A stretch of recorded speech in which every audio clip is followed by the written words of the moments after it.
Gary soakings for breakfast, noodles for supper. I gotta eat papa, but my pockets ain't dapper. You've never known joy if you've never had to suffer. This is Manifest, aka Festo, live on Pulse. The truth lasts longer than the lie, no go lose God. Picture me rolling with the resurrected Tupac. In the world of refugees, everything is helter-skelter.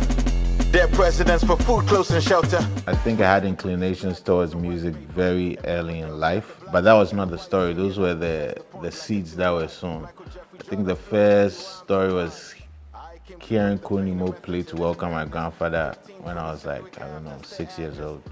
And him freestyling and playing palm wine in the house. That was amazing. The second was probably joining a rap group in high school. And then the third was finishing college, having my come to Jesus moment, saying that, Charlie, what did you come do? 9 to 5, or you could try this music thing. So it was a process for me. I wasn't one of those fortunate ones who at an early age said, this is the one thing for me and I'm going to do it. I knew I loved music, but I didn't have the confidence or the awareness that I could make a living out of it till later. Making a living and making an impact doing music, that's the greatest achievement. Having longevity and I'm still going, that's the greatest. Everything else, there are dotted lines within this, the fact that this thing is still going. So I am grateful that I don't just do music for myself, but it's been transformational for me and the world around me. Was I thinking of financial income going into music? Of course. Why? It not be charity, it be music and music business.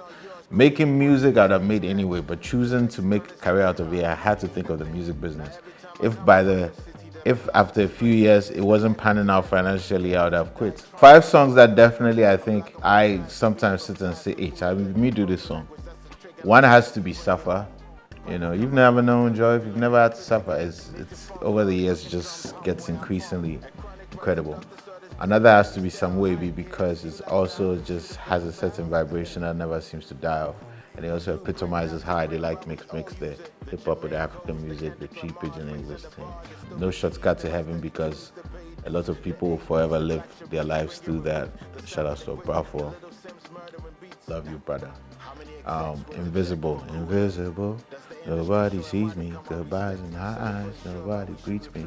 I think that just my ability to storytell and capture our society, but still make it funky and still make it, kind of very emotional and go into the layers is there.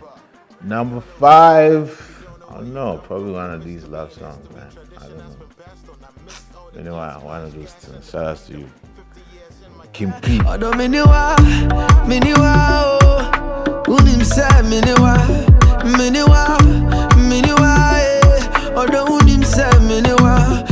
Because that song, even if radio and TV no play and people they play and pass anything, I love it for us. It's just like it's so immediate. So it's a lot more, but I think these 5. The one impact my music has made I'll never forget, I think it's been able to shape the thinking and the worldviews of a lot of people.